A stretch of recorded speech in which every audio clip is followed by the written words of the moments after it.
وہ سنے گا، اور جو حکم امتناع دیا گیا تھا، تحقیقات سے روکا گیا تھا ایف آئی اے کو، اس سلسلے میں مزید کے پی کے حکومت نہ صرف اپنی رپورٹ عدالت میں جمع کرائے گی، بلکہ جو جولائی کی ایک ڈیٹ بتائی گئی تھی کہ جولائی میں یہ منصوبہ مکمل کر لیا جائے گا، اس سلسلے میں بھی عدالت کو بتایا جائے گا کہ یہ منصوبہ آیا اس بتائی گئی ڈیٹ پر مکمل ہو بھی سکے گا یا نہیں، کیونکہ آپ کو بھی پتا ہے کورونا کی وجہ سے کافی سارا کام جو ہے وہ کافی سارے معاملات متاثر ہوئے، تو ایک یہ بھی امکان ظاہر کیا جا رہا ہے، یہ بھی توقع ہے کہ شاید کورونا کی وجہ سے بی آر ٹی بھی جو ہے وہ تھوڑی سی تاخیر، لیکن یہ میں آپ کو اپنا ذاتی خیال بتا رہا ہوں کہ ہو سکتا ہے کورونا کی وجہ سے، لیکن ابھی تک جو تاریخ دی گئی ہے سپریم کورٹ میں وہ جولائی کی دی گئی تھی کہ جولائی میں یہ منصوبہ مکمل کر لیا جائے گا۔ اب یہ سب سے اہم کیس ہے جو آئندہ ہفتے سنا جائے گا۔ اس کے علاوہ آپ نے یہ بھی پوچھا کہ اور کون سے اہم کیسز ہیں، تو شہباز شریف کی منی لانڈرنگ سے متعلق ایک کیس ہے جو سپریم کورٹ آف پاکستان میں سنا جائے گا۔ ضمانتوں کی درخواست دی ہے ان لوگوں نے جن کو یہ کہا جا رہا ہے جن کے حوالے سے کہ وہ شہباز شریف کے سہولت کار تھے، جنہوں نے منی لانڈرنگ میں شہباز شریف کی مدد کی، تو اس سلسلے میں بھی اب جو ہے یہ کیس آئندہ ہفتے ہی سنا جائے گا، اور اس کیس میں جو ہے وہ 3 لوگ ہیں جن پر یہ الزام ہے کہ انہوں نے شہباز شریف کی ہیلپ کی منی لانڈرنگ میں، اور ان کی ضمانتیں جو ہیں وہ منسوخ کر دی گئی تھی، اور اب انہوں نے ضمانت کے سلسلے میں سپریم کورٹ آف پاکستان سے رجوع کیا ہے۔ ایک یہ بھی اہم کیس ہے۔ پھر کورونا اسخود نوٹس کیس جو ہے وہ اس ہفتے تو نہیں، لیکن اس ہفتے کے اختتام پر یعنی 8 جون کو وہ بھی سنا جائے گا، تو وہ بھی اپنی نوعیت کا ایک انتہائی اہم کیس ہے، کیونکہ کورونا کے حوالے سے جو حقیقی اعداد و شمار ہے وہ بھی آپ کو پتا ہے کہ جب عدالت میں جمع کرائی جاتی ہیں رپورٹس، اسی وقت جو ہے وہ سامنے آتے ہیں، تو وہ کیس بھی جو ہے وہ خاصا ہائی پروفائل کیس ہے، اور رپورٹس بھی طلب کی گئی ہیں تمام صوبوں سے، وفاق سے، جی بی سے، اور تمام ہی جو سٹیک ہولڈرز ہیں، تمام جو اسلام آباد کی جو انتظامیہ ہے ان سے بھی، وزارت صحت سے بھی، این ڈی ایم اے سے بھی جو ہے وہ تفصیلی رپورٹس طلب کی گئی ہیں، اور آپ کو یاد ہوگا کہ اس کیس کی سماعت کے دوران کچھ ایسے ریمارکس بھی سامنے آئے چیف جسٹس آف پاکستان کی جانب سے، جس میں یہ بھی کہا گیا کہ جو بڑے پیمانے پر پیسہ خرچ کیا جا رہا ہے، اگر اس حساب سے لوگوں پر خرچ کیا جاتا جس حساب سے بتایا گیا ہے کہ کورونا پر اخراجات آئے ہیں، اس حساب سے کورونا کا ہر مریض جو ہے وہ اسے لاکھ پتی ہو جانا چاہیے، تو اس طرح کے ریمارکس بھی اہم سامنے آئے ہیں، اور چیف جسٹس نے کافی سارے سوالات بھی رکھے تھے، تو اس سلسلے اب رپورٹس بھی جمع کرانی ہے این ڈی ایم اے نے، وزارت صحت نے، صوبہ نے، وفاق نے، اسلام آباد کی شہری انتظام جو اسلام آباد شہر کی انتظامیہ ہے اس نے، تو یہ کیس بھی جو ہے وہ خاصی اہمیت کا حامل ہے، اور اب سپریم کورٹ آف پاکستان آئندہ ہفتے جو ہے وہ اہم کیسز سن رہی ہے۔ اچھا محسن، یہ جب پی ٹی آئی خود کہہ رہی ہوتی ہے کہ بھائی ہم تو دودھ کے دلے ہوئے ہیں، ہم تو آسمانی مخلوق ہیں، ہم تو بالکل صاف شفاف، کوئی کرپشن ہم نہیں کرتے، تو اگر بی آر ٹی میں کرپشن ہوئی ہے، اگر ایف آئی اے تحقیقات کر رہا ہے، تو اس کو رکوانا کیوں چاہ رہی ہے؟ ادھر الیکشن کمیشن میں درخواستیں دیتی پھر رہی ہے پی ٹی آئی کہ بھائی فارن فنڈنگ کیس بھی روکا جائے، ادھر بی آر ٹی کی تحقیقات رکوانا چاہ رہی ہے، تو یہ پی ٹی آئی کی شفافیت کہاں پھر چلی گئی؟ دیکھیے یہ تو ایک اہم سوال آپ نے اٹھایا ہے شاکر بھائی، اور آپ پاکستان کے اگر چند بہترین پولیٹیکل رپورٹرز کو اگر ان کی لسٹ بنائی جائے تو آپ کا نام جو ہے وہ مہربانی انڈاؤٹلی جو مہربانی۔ ہے وہ میں تو یہ سمجھتا ہوں کہ نمبر 1 پہ آئے گا۔ لیکن شاکر بھائی آپ کو پتہ ہے کہ یہ جو سیاسی بیانات ہوتے ہیں پولیٹیکل پارٹیز کے، سیاسی جماعتیں جو ہے وہ الزام تراشیاں اور اس طرح کی چیزیں کرتی ہے، ہر ایک پولیٹیکل پارٹی کا ایک سٹائل ہوتا ہے، اور شاید یہی وجہ ہے۔ اور اب جب آپ نے بالکل فورن فنڈنگ کے حوالے سے بھی جو ہے وہ ایک کیس کا حوالہ دیا، اور ایک یہ بھی بی آر ٹی منصوبے کی بھی جو تحقیقات ہیں وہ بھی رکوانا چاہ رہی ہے پی ٹی آئی کی جو کے پی کے گورنمنٹ ہے وہ، تو یہ تھوڑی سی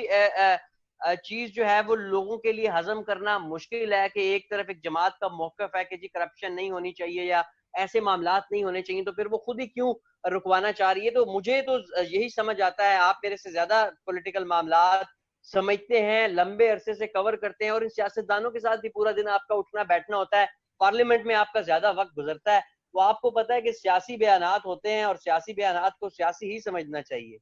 اچھا محسن بھائی، یہ بتائیں ابھی تک اس کیس کی بی آر ٹی کی کتنی سماعتیں پہلے ہو چکی ہیں، اور مختصراً ان کا بتائیں کیس جو کے پی کے گورنمنٹ کا جو نمائندہ یا وکیل جو لڑ رہا ہے اس کا موقف ابھی تک کوئی اسٹرانگ آپ کو نظر آیا ہے کہ واقعی ان کا کوئی لاجک ہے ان کے کیس میں یا ان کے دلائل میں جو رکوانا چاہ رہے ہیں؟ دیکھیے ابھی تک یہ موقف اختیار کیا گیا ہے جو پریئر ہے اس پٹیشن میں، جو استدعا ہے وہ یہ ہے کہ جو درخواست گزار تھے جس کیس کے سلسلے میں یہ فیصلہ دیا گیا، اس نے اس تحقیقات کی کوئی درخواست، کوئی استدعا، کوئی پٹیشن نہیں تھی کی، اس وجہ سے جو ہے وہ اس کو تحقیقات سے ایف آئی اے کو روکا جائے۔ درخواست گزاروں کا موقف جس طرح کہ میں نے آپ کو ویڈیو کے آغاز میں بھی بتایا کہ یہ تھا کہ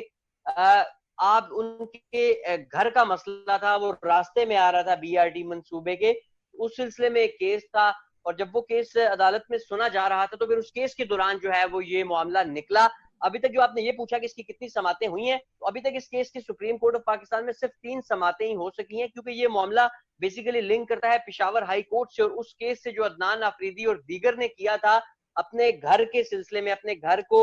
آپ کہہ سکتے ہیں کہ ان کا گھر راستے میں آ رہا تھا، گھر کو بچانے کے لیے، تو اس کیس میں یہ آیا۔ تو زیادہ تر یہ معاملہ جو ہے یہ پشاور ہائی کورٹ میں ابھی تک سنا گیا ہے، سپریم کورٹ میں ابھی تک اس ویسے کی ویسے مختصر 3 سماعتیں ہوئی ہیں۔ ہاں، ویسے محسن بھائی ایک بات میں بھی آپ کے ساتھ شیئر کروں کہ پیپلز پارٹی کے پی کے کی جو قیادت ہے صوبائی، انہوں نے اسلام آباد آ کر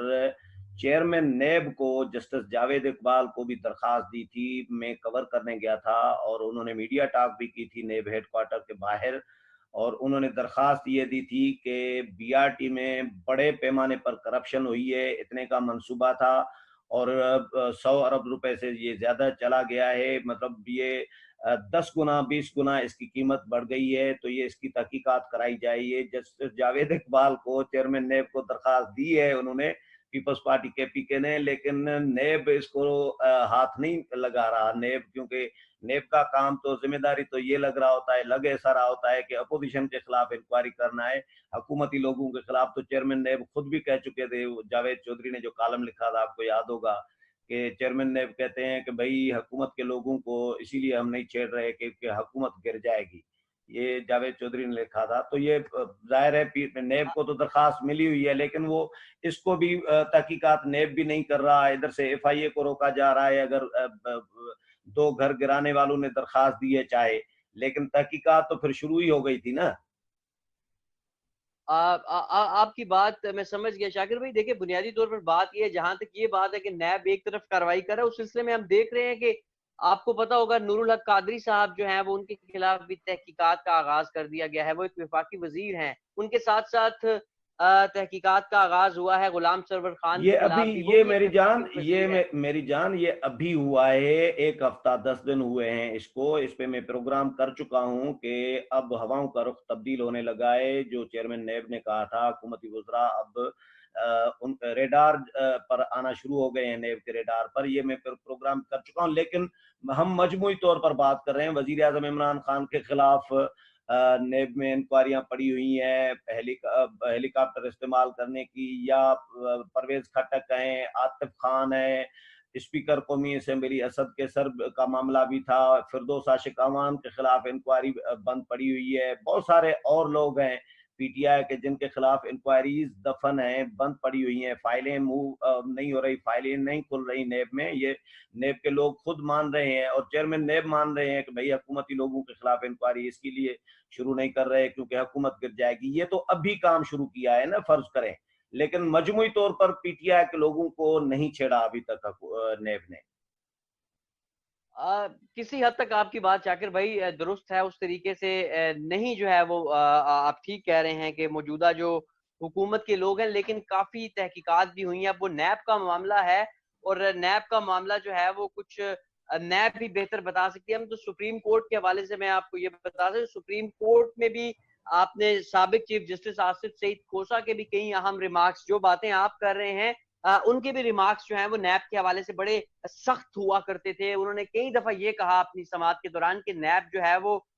کچھ بھی نہیں کر پاتا، نیب تحقیقات مکمل نہیں کر پاتا، نیب جو ہے وہ اس کی انویسٹیگیشن کمپلیٹ نہیں ہوتی، نیب جو ہے وہ اس طریقے سے کیس تیار نہیں کر پاتا، 20 سال گزر جاتے ہیں اور جو لوگوں کے ساتھ جو ہے وہ